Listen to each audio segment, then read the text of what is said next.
আসসালামু আলাইকুম।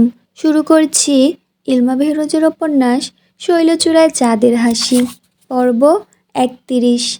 সকালের মিষ্টি রোদে ভেসে যাওয়া স্কুলের বারান্দায় দাঁড়িয়ে রাইয়ান অপেক্ষা করছিল, তার চোখ দুটো নিবদ্ধ স্কুলের গেইটের দিকে। প্রতিটি মুহূর্তে বুকের ভেতর কাঁপুনি বাড়ছে। ৮টা ২০, এই সময়টা তার কাছে অমূল্য রত্নের মতো হয়ে উঠেছে। একটা চাপা কোলাহল কানে এলো। ছাত্রছাত্রীদের ঢল নামলো স্কুলের দিকে। রাইয়ান জানে এবার আসবে সে, নিকিতা। তার কালো চুলের ঢেউয়ের মাঝে লুকিয়ে থাকা রহস্য, গম্ভীর চোখের তারায় ছড়ানো অজানা কথা, আর সেই অনাড়ম্বর হাঁটার ছন্দে লুকানো জীবনের গল্প, সব দেখবে সে। নিকিতা প্রবেশ করলো স্কুল গেট দিয়ে। সে উদাসীন, নিজের এক স্বপ্নময় জগতে বিচরণ করছে। রাইয়ান অপলক দৃষ্টিতে তাকিয়ে রইল। যদি চোখের পলক ফেললেই হারিয়ে যায় এই মুহূর্তটি। কেন, কেন এমন হয়? কেন আমি এভাবে মুগ্ধ হয়ে যাই ওকে দেখলে? শর্মি তো আছে, তবু মনের গহীনে লুকিয়ে থাকা এই প্রশ্নগুলো রাইয়ানকে ছিন্ন ভিন্ন করে দিল। ক্লাসরুমের দিকে পা বাড়াতে বাড়াতে তার মনে পড়ে যায় শর্মির কথা। সে আর শর্মির জন্য অপেক্ষা করছে না। এই চিন্তায় তার মনটা কেমন খচখচ করতে লাগলো।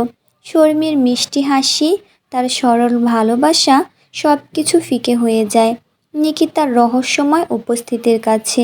টিফিন বেল বাজতেই রায়ান তড়িঘড়ি উঠে ক্যান্টিনের দিকে পা বাড়ালো। সে জানে নিকিতা প্রতিদিন এই সময় সিঙ্গারা সমুচা কিনতে আসে। ভিড়ের মধ্যে দাঁড়িয়ে সে অধীর আগ্রহে অপেক্ষা করতে লাগলো। নিকিতা এলো, তার চোখে তখনও সেই একই নিরাসক্ত ভাব। রায়ান আকুল আগ্রহে চেষ্টা করলো একবার চোখাচোখি হতে, কিন্তু তাদের দৃষ্টি বিনিময় হলো না। নিকিতার অভিমানের পাহাড় এতটাই সুউচ্চ যে সে ভুলক্রমেও চারপাশে তাকায় না। নিকিতার এই উদাসীনতায় রায়ানের হৃদয়কে সূক্ষ্ম সুতোয় বেঁধে ফেলেছে। সে জানে না এই বন্ধন কতটা গভীর, কতটা স্থায়ী। সে শুধু অনুভব করে প্রতিটি মুহূর্তে সে আরও বেশি করে জড়িয়ে পড়ছে নিকিতার রহস্যময় জগতে। কমার্স ক্লাসের ঘন্টা বাজতেই ক্লাসরুমের ছাত্রদের কোলাহল বেড়ে গেল। রায়ান প্রথমবারের মতো বসেছে পেছনের সারিতে। তার চোখ দুটো নিবদ্ধ হয়ে আছে সামনে বসা নিকিতার পিঠের দিকে। নিকিতার কালো চুলের গুচ্ছ তার পিঠে ছড়িয়ে পড়েছে। তখন রায়ানের চোখে পড়ল শর্মির দিকে। তাদের দৃষ্টি বিনিময় হলো।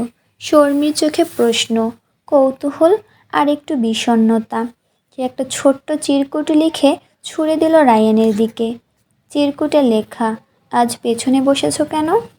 রায়ান উত্তরে লিখে পাঠালো, সিট পাইনি সামনে। মনের গভীরে লুকিয়ে রইল আসল কারণ, নিকিতাকে দেখার আকাঙ্ক্ষা। ক্লাস চলাকালীন রায়ান লক্ষ্য করল নিকিতার প্রতিটি নড়াচড়া, তার মাথা নত করা, খাতায় কিছু লেখা, চুলের গোছা সরানো, সব কিছুই রায়ানের কাছে একটা সুন্দর কাব্যের মতো। পরদিন সকালে রায়ান যথারীতি স্কুলের বারান্দায় দাঁড়িয়ে অপেক্ষা করছিল। নিকিতা এলো, তার চলার ছন্দে সেই চিরাচরিত আত্মমগ্নতা। আজ শর্মি আসেনি। তার অনুপস্থিতিতে রায়ানের মনে স্বস্তি ছড়িয়ে পড়ল। কমার্স ক্লাসের ঘন্টা বাজতেই ছাত্রছাত্রীরা ক্লাসরুমে ঢুকলো। রায়ান চোখের কোণ দিয়ে নিকিতাকে দেখছিল। মেয়েটা তার নিজস্ব ছন্দে বই খুলছে, খাতা বের করছে। এই সহজ সরল মেয়েটাকে কত বড় একটা আঘাত দিয়েছে সে। ক্লাস শেষে রায়ান মনস্থির করল নিকিতার সঙ্গে কথা বলবে। শর্মিকে প্রতিশ্রুতি দিয়েছিল যে আর কখনো নিকিতার সঙ্গে কথা বলবে না, কিন্তু একটা সরি না বলে পারছে না। সে নিকিতার পিছু নিল। নিকিতা এগিয়ে চলেছে, রায়ান তার পেছনে। দুজনের মধ্যে দূরত্ব কমছে না, বাড়ছেও না। রায়ান ভাবছিল কি বলবো, কিভাবে শুরু করব। নিকিতার বাড়ির দিকে পথ ধরেছে দুজন। রাস্তার দুপাশে গাছের সারি, পাতায় পাতায় দুপুরের রোদ। রায়ানের মনে নানা চিন্তা ভিড় করছে। সে নিজেকেই প্রশ্ন করল, আমি কি ঠিক করছি? এটা কি উচিত? হঠাৎ করে একটা মোড়ের কাছে এসে রায়ান থমকে দাঁড়ালো। তার মনে পড়ল শর্মির নির্মল হাসি, তার নিঃস্বার্থ ভালোবাসার কথা। সে ভুল করেছে, সে একটা মেয়েকে ঠকাচ্ছে, প্রতারণা করছে। রায়ান নিজেকে কঠোরভাবে শাসালো। না, আমি এমন হতে পারি না, আমি আমার মায়ের মতো হব না। যেদিন তার মা প্রতারণা করে তার বাবাকে ছেড়ে চলে গিয়েছিল, সেদিনের সেই স্মৃতি এখনও তাকে কুরে কুরে খায়। সামনে তাকিয়ে দেখে নিকিতা একটা একতলা বাড়িতে ঢুকে পড়েছে। নিজের নতুন জন্মানো অনুভূতিকে চেপে ধরে রায়ান পিছু ফেরার সিদ্ধান্ত নিল। তার পা দুটো ভারী হয়ে উঠল। মনে হচ্ছে সে হেঁটে নয়, টেনে টেনে নিজেকে বাড়ির দিকে নিয়ে যাচ্ছে। বাড়ি ফিরে জানালার পাশে বসে বাইরের দিকে তাকালো। তার কিশোর মন এখন একটি নাবিকহীন নৌকার মতো, যা অনুভূতির উত্তাল সমুদ্রে দোল খাচ্ছে। একদিকে শর্মির প্রতি দায়বদ্ধতা, অন্যদিকে নিকিতার প্রতি অব্যক্ত আকর্ষণ, ক্ষমা চাইবার বাসনা। এই দুই বিপরীত শক্তি তাকে টানছে দুই দিকে। রাতের নিস্তব্ধতায় বিছানায় শুয়ে রায়ান অনুভব করল তার বুকের ভেতর অজানা ব্যথা। মা যেভাবে বাবাকে ছেড়ে চলে গিয়েছিল, সেই স্মৃতি তাকে ব্যথিত করে। রায়ান ভয় পায়, আমিও কি মায়ের মতো হয়ে যাচ্ছি? আমিও কি কাউকে আঘাত করব? আমি কি করছি? কেন আমি এমন করছি? সে যেন একটা অন্ধকার সুড়ঙ্গের মধ্যে হাঁটছে, জানে না কোথায় গিয়ে শেষ হবে এই পথ। তার ভেতরে দুটো সত্তা লড়াই করছে। একটা সত্তা বলছে, তুমি শর্মিকে ভালোবাসো, তাকে আঘাত করো না। আরেকটা সত্তা বলছে, নিকিতার প্রতি তোমার এই আকর্ষণ অস্বীকার করো না। এই দ্বন্দ্বে সে ছিন্ন ভিন্ন হয়ে যাচ্ছে। তার কিশোর মন এই জটিল অনুভূতির ভারে নুয়ে পড়েছে। সে চায় কারো সঙ্গে কথা বলতে। কাকে বলবে? কে বুঝবে তার এই অব্যক্ত বেদনা? আকাশে রোদের তেজ কমে। বিকেলের নরম আলোয় স্কুলের পেছনের মাঠটা সোনালি হয়ে উঠেছে। সেই সোনালি মাঠের এক কোণে পুরনো বাঁশের বেঞ্চে রায়ান আর একরামুল বসেছিল। রায়ানের মুখে চিন্তার ছাপ, কোনো গভীর সমুদ্রে ডুবে আছে সে। কিছুক্ষণ নীরবতার পর রায়ান ধীরে ধীরে মুখ খুলল।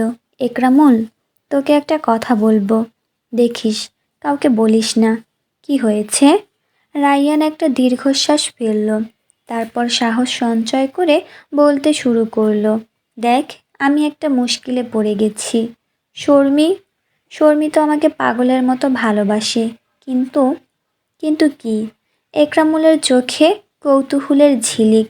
আমার মনে হচ্ছে আমি আমি নিকিতার দিকে ঝুঁকে পড়ছি। একরামুলের চোখ কপালে উঠল। নিকিতা?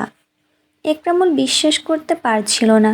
শর্মির মতো চোখ ধাঁধানো সুন্দরীকে রেখে রায়ানের মতো সুদর্শন বুদ্ধিমান ছেলে নিকিতার মতো সাধারণ একটা মেয়ের প্রতি দুর্বল হচ্ছে। রায়ানের মুখের দিকে তাকিয়ে সে নিকিতাকে নিয়ে কিছু বলার সাহস পেল না। কিছুক্ষণ চুপচাপ থেকে একরামুল বলল, অনেক বড় জট পাকিয়ে ফেলেছিস দেখছি, এখন কি করবি? রায়ান মাথা নেড়ে বলল, কি যে করব কিছুই বুঝতে পারছি না রে। শর্মিকে কষ্ট দিতে চাই না, আবার নিকিতার প্রতি এই টান, এটাও বাদ দিতে পারছি না। একরামুল বন্ধুর কাঁধে হাত রাখল। শোন রাইয়ান, আমি তোর বন্ধু, তোকে একটা কথা বলি, শর্মিকে ঠকাস না। সে বোঝাতে শুরু করলো। শর্মি তোকে সত্যিকারের ভালোবাসে। আর নিকিতা, ওর সম্পর্কে তুই কতটুকুই বা জানিস? মাত্র 1 মাসের ফেসবুক চ্যাটিং, এটা হয়তো শুধুই ভালো লাগা, তোর সহানুভূতি থেকে আসছে। রায়ান চুপচাপ শুনছিল। একরামুল আবার বলল, তাছাড়া তুই নিজেই তো বললি কাউকে আঘাত করতে চাস না, তাহলে শর্মির প্রতি লয়াল থাক। ওকে ঠকানো মোটেও ঠিক হবে না। রায়ানের চোখ দুটো লাল হয়ে এলো। কিন্তু নিকিতার প্রতি এই ফিলিংস? একরামুল হাসল। ওটা সময়ের সঙ্গে সঙ্গে কমে যাবে দেখিস। তুই শর্মির সঙ্গে আরও বেশি সময় কাটা, দেখবি সব ঠিক হয়ে যাবে। দুজনে আরও কিছুক্ষণ গল্প করল। এরই মধ্যে বিকেল গড়িয়ে সন্ধ্যা নামতে শুরু করলো। রায়ান উঠে দাঁড়ালো। থ্যাঙ্কস দোস্ত, তোর কথাগুলো ভেবে দেখব। একরামুল তার পিঠে হাত রেখে বলল, যে সিদ্ধান্তটাই নিস সেটা যেন তোর মন থেকে আসে। আর মনে রাখিস, আমি সব সময় তোর পাশে আছি। দুই বন্ধু বাড়ির দিকে হাঁটতে শুরু করলো। রায়ানের মনে তখনও ঝড় বইছে। সেই ঝড়ের মধ্যেও এখন একটু শান্তির ছোঁয়া লেগেছে। এইবার তাকে একটা কঠিন সিদ্ধান্ত নিতে হবে। এখন থেকে নিকিতাকে নিয়ে আর ভাববে না, কখনো না।